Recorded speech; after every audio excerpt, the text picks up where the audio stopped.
पता होना चाहिए स्मार्ट सिटी के नाम पे रांची में कितने ज़मीन उखाड़ दिए गए, जितने घर बहा दिए गए मेरा पूर्वज का। इसका मतलब आप गांव में रहने वाले ओबीसी के वर्ग मत सोचिए कि उसका ना उखड़ा, उसका ना गया।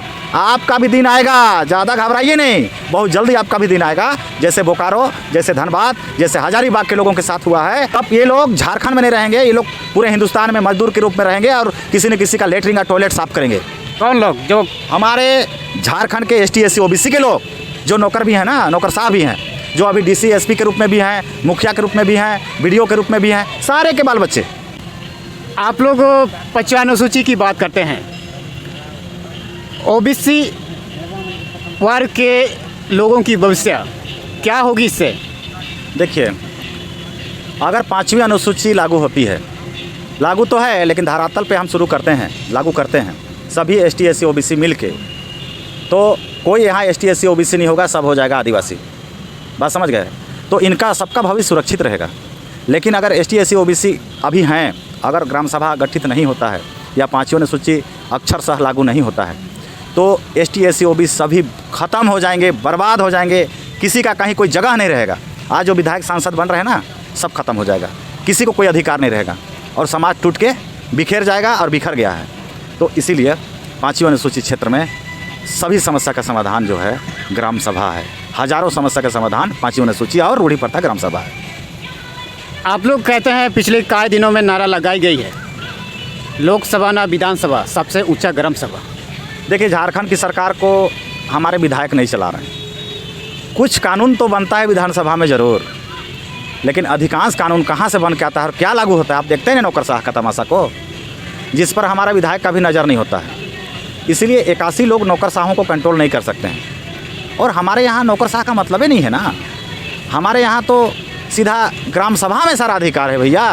वहाँ पे हमारे ग्राम सभा में हम योजना भी बनाएंगे, क्रियान्वयन भी करेंगे ना, अर्थात हम टेंडर भी निकालेंगे और ठेकेदार भी बनेंगे ना। तो इनके माध्यम से कमीशन तो ऊपर नहीं पहुँचेगा ना, तो गांव विकास कैसे नहीं करेगा?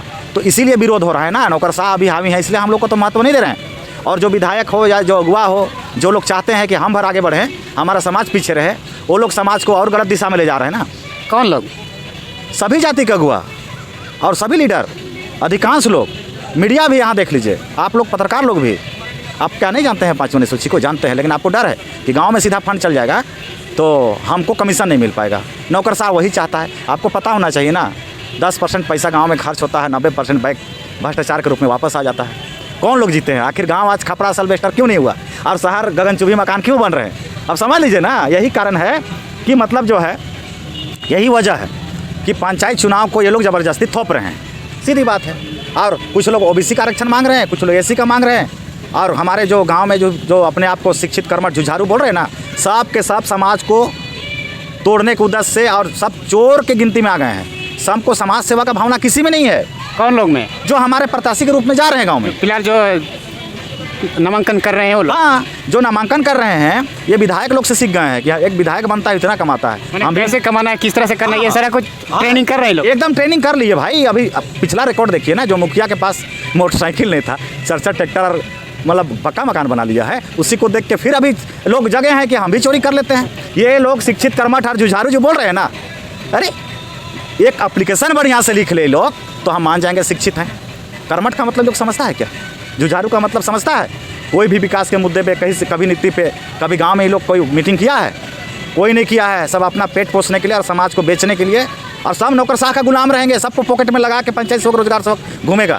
समझ? नामांकन करने के समय में तो सैकड़ों लोग उपस्थित होते हैं जी। देखिए, सबको दारू मुर्गा, बात समझ रहे हैं, सब खिला पिला के ले जाते हैं। और आदत लगा दिए दारू मुर्गा का हमारे विधायक लोग, हमारा सांसद लोग, वही आदत लग गया। और अभी हमारा पब्लिक भी दारू मुर्गा और वही चावल राशन, इसी में सब मतल हैं। लेकिन ज़मीन उसका जब चला जाएगा, उसका संस्कृति चला जाएगा, तब ये लोग झारखंड में नहीं रहेंगे, ये लोग पूरे हिंदुस्तान में मजदूर के रूप में रहेंगे और किसी न किसी का लेटरिन या टॉयलेट साफ करेंगे।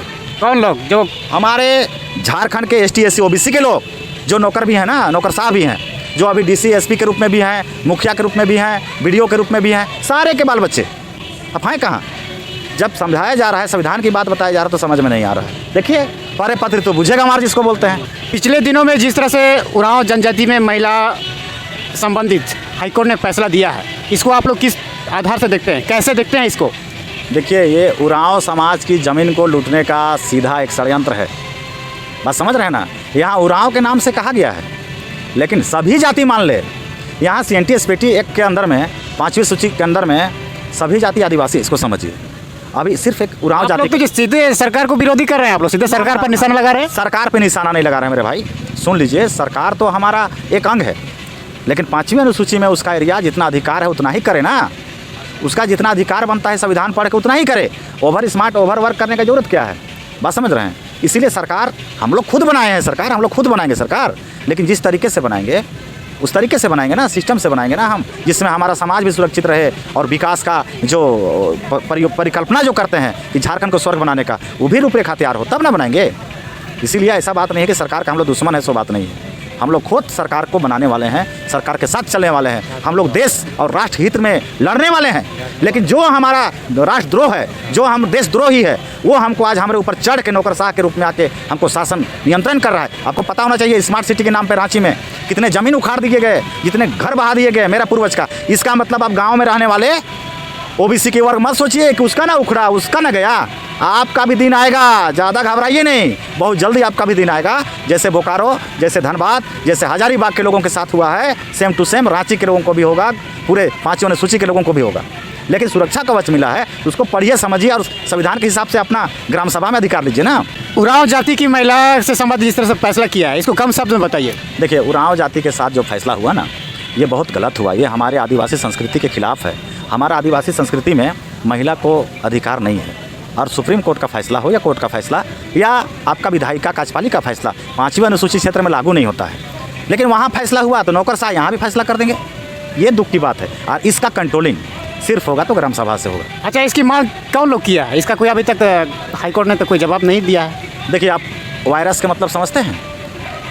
वायरस एक ऐसा चीज़ है, मोबाइल के मामले में वायरस समझिएगा, लेकिन समाज को दूषित करने के लिए, समाज को तोड़ने के लिए, समाज को बर्बाद करने के लिए, समाज को लूटने के लिए एक अदृश्य वायरस पूरा घूम रही है। वो हर प्रोपगेंडा अपनाती है। उसी प्रोपगेंडा का एक हिस्सा है आपका आदिवासी उरांव महिला का ये ज़मीन वाला मैटर। समझ गए? तो वायरस है, वो दिखेगा नहीं। देखना वही देख पाएगा जो संविधान पढ़ेगा, जो ग्राम सभा में बैठेगा वही देख पाएगा, बाकी किसी को दिखेगा नहीं। नक्सली का अर्थ समझते हैं आप? क्या समझते हैं आप? आप लोग पत्रकार लोग हम आदिवासियों को नक्सली कह के कितना को मरवा दिए। जब हम संविधान की बात कर रहे हैं तो आप हमको नक्सली बोलिएगा? हैं? हमारा ज़मीन लूटिएगा, हमारा बेटी लूटिएगा, हमारा मतलब जो है सो कि अधिकार लूटिएगा और उसका हम विरोध अगर करेंगे तो आप हमको नक्सली बोलेंगे? यही तो बात। कानून के आड़ में संविधान को छेड़छाड़ मत करिए, समझ गए ना? और कानून को, आप कानून से ऊपर नहीं है। देशद्रोह कौन है उसको बहुत जल्द युवा तय करेगा। संवैधानिक लड़ाई लड़ने वाला को आप उग्रवादी आतंकवादी नहीं कह सकते। लोकतंत्र में न्यायपालिका, कार्यपालिका, विधायिका का आँख खोलने के लिए जिस भी तरीके से रैली के तरीके से, लिखित तरीके से हम लोग सब प्रक्रिया पूरा कर दिए हैं। अब विरोध कौन कर रहा है, कौन नक्सली है, आपको समझ के परे है। आप पूरा के पूरा एक एरिया को नक्सली घोषित कर देते हो यार, ये कोई तरीका है? उसी जगह शहर में एक से गुंडा है, डॉन है पूरा भारत में। तो सुरक्षा करते हैं ना भाई। कौन सुरक्षा करता है? किसी थाने में चले जाओ, आपसे बातचीत अच्छे से नहीं करते, संविधान की बात नहीं करते। बात समझ गए? वहाँ सब पैसा का लेन देन के लिए सब कारनामा होता है। तो संविधान जो है उसका रक्षक बनिए। हम पुलिस का बात नहीं कर रहे हैं, पुलिस में भी अच्छे लोग हैं, लेकिन जो संविधान के हिसाब से चलना चाहिए। बात समझ गए? सीधी है भाई। आप नंगे आए हो, नंगे चले जाओगे ना, कुछ रहेगा नहीं। आज ना आप दरोगा हो, आपका बाल बच्चा भी भीख मांगेगा, रोड में उतरेगा अगर संविधान के अनुसार नहीं चलेंगे तो। ST SC OBC हो उससे मतलब नहीं, जनरल हो उससे मतलब नहीं है। आपके परिवार के साथ भी वही होना है जो गरीबों के साथ होते आया है। इसलिए आज आप DSP के रूप में हो, SP के रूप में हो, दरोगा के रूप में हो, हाँ, आज कार्यपालिका के रूप में हो, कोर्ट में हो, न्यायालय के रूप में हो, लेकिन कल तुम्हारा बच्चा उसी जगह पे बैठेगा, इसका गारंटी नहीं है। बात समझ गए? इसीलिए संविधान के हिसाब से सबको चलने की ज़रूरत है, तब हमारा समाज सुरक्षित होगा और झारखंड स्वर्ग बनेगा। मैटर है कि जो आवाज़ उठ रहा है वो संवैधानिक रूप पे है कि नहीं। अगर पंचायत चुनाव का कोई विरोध कर रहा है तो पंचायत चुनाव इस एरिया में नहीं होना है, तब ना विरोध कर रहा है भाई। टाना भक्तों को भी बोलेगा ना, लेकिन पूरा इंटरनेशनल कोर्ट समझ रहे हैं? भारत को शासन, भारत के लोग हमको शासन कर रहे हैं, झारखंड को ना, लेकिन भारत का कंट्रोल कोई और करता है। इस बात को समझना पड़ेगा। संविधान जो बना है एक मात्र समझौता है मेरे भाई। अगर उसमें रहने वाले कुछ समुदाय के लोगों के साथ छल किया जाएगा ना, उसके लिए सुप्रीम कोर्ट से भी ऊपर और एक कोर्ट है, बात समझ गए। इसीलिए आपको जानना होगा, समझना होगा, जगना होगा और मोबाइल फेसबुक भर में लगे नहीं रहना है। आपको लड़ाई में सामने आना पड़ेगा। और अब वो कहावत है ना गांव घर में कि घर की मुर्गी दाल बराबर, भूल जाइए। गांव को गांव के लोग ही बचाएगा, कोई बाहर का आ करके गांव को नहीं बचाएगा। आपका गांव स्वर्ग बनेगा आपके माध्यम से, और ये 5वीं अनुसूची ही बनाएगा, ग्राम सभा ही बनाएगा। इसीलिए किसी के बहकावे में आने का ज़रूरत नहीं है, आपको संविधान पढ़ने का ज़रूरत है। तो ये जानकारी आप हमारे यूट्यूब चैनल के माध्यम से देख रहे हैं, और ऐसा ही छोटी बड़ी जानकारी अपडेट पाने के लिए हमारे यूट्यूब चैनल को सब्सक्राइब कीजिए, साथ में फेसबुक पेज को भी फॉलो करना बिल्कुल मत भूलिएगा। क्या नाम हुआ जी आपका? नंदलाल टाना भगत। और आपको भी धन्यवाद कि आपने अपनी बहुमूल्य समय लेकर के आए।